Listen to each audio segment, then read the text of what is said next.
She looks Everyone get to order. It's a junction.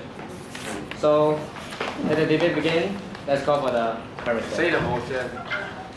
The motion is government opposition. Let's get the Prime Minister. What?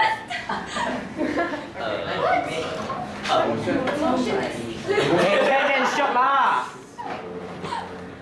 林北对新北不好，你们debate 好好来跟你讲啊。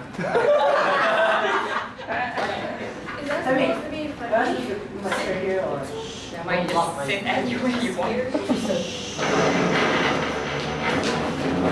Ladies and gentlemen, imagine the people in prisons. If they do not want to eat, what are you going to do? We can only force feed them to keep them alive. Therefore, today our stance is to promote the responsibilities of prisoners and the sanctity of life by acting as a last resort to ensure and keep the prisoners alive. Our definition today is prisoners who committed crime and needed to be punished by imprisoning them. Force feeding is a way to feed people by inserting a tube inside the person's esophagus so it allows food or fluid to go into the stomach to digest. And the hunger strike is defined as people refuse to eat even when she or he is provided food and won't stop hunger strike until they get fair trial. And our mechanism today is we force feed them as medical treatment by injecting liquids containing only glucose and electrolytes into the abdominal wall of the prisoner's esophagus. It's like the least harm method and it's enough to sustain the prisoner's lives. Therefore, only force-feed prisoners who have already starved for more than 3 weeks. It is the last resort to keep prisoners alive from starving. Yes, sir. I have not even provided any points and you have rebuttals. Sit down, sorry.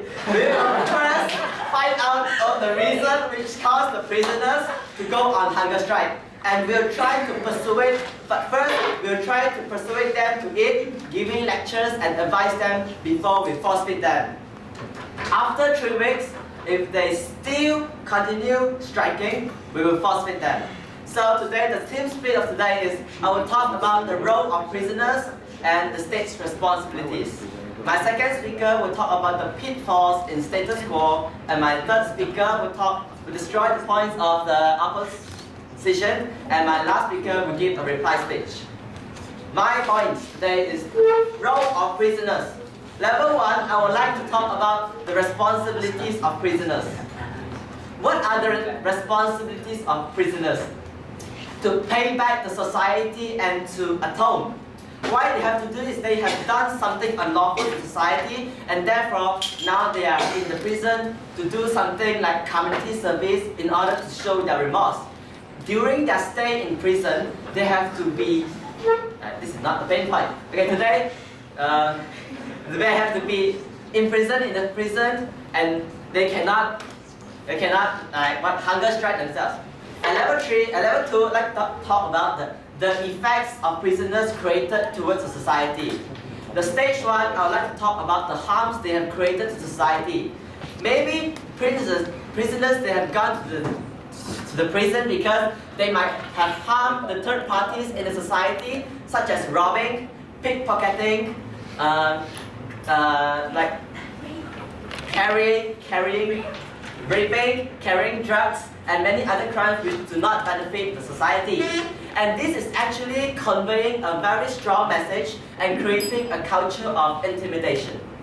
Why? The wrongdoers have done something wrong and therefore they have gone into the prison. And the government has the duty to actually imprison them and punish them, to intimidate the other people outside, to let them know this is wrong. Therefore, they are being kept in the prison. So we are actually creating awareness among the society and we promote conducive living environment. The government actually brings peace to this society. Second point is to contextualize the first point is the state responsibility. First of all, I would like to talk about the authorities and resources of state. What are authorities and resources? The government is known to have the hugest and biggest authorities to take any legal actions on the criminals to control the country. The government has also the resources such as police force and other things so that the sanctity of life and the security of the country are ensured. Level 2, the sanctity of life. Yes. Can you explain how you aren't wasting the resources by doing more harm to the prisoners? How are we making harm to the prisoners? We are force feeding them. We are actually giving them a hope of life. We are that they won't die. Thank you for your clap. The sanctity of life, shame of yourself. Life doesn't count boost. We value everyone's life because life is such a precious thing that we do not know when even our life ends anyway. How amazing life is. The government is responsible for valuing everyone's life, including the prisoners. Therefore, prisoners are unable to starve themselves to death. Even if the opposition wants to mention the human rights of the prisoners, but prisoners are harming their immediate self-preservation, causing them death immediately. Therefore, human rights cannot be formed. And of course, the only way is we force-feed them as a medical treatment to stay them alive. If the prisoners die, the responsibilities of the death will be blamed to the government by the society. This is so unfair that so the government has the responsibility to educate and convey a strong message to the society to tell them that they must not go on hunger strike. Level 3, the security ensurement of a country. Even if force feeding is horrible, and even what? Okay, fine. Okay, after all, the government sends a very strong message and we want to make a burden proof to the opposition. If you guys believe that force feeding is not appropriate, we would like you to provide other suitable ways to make them alive. Thank you.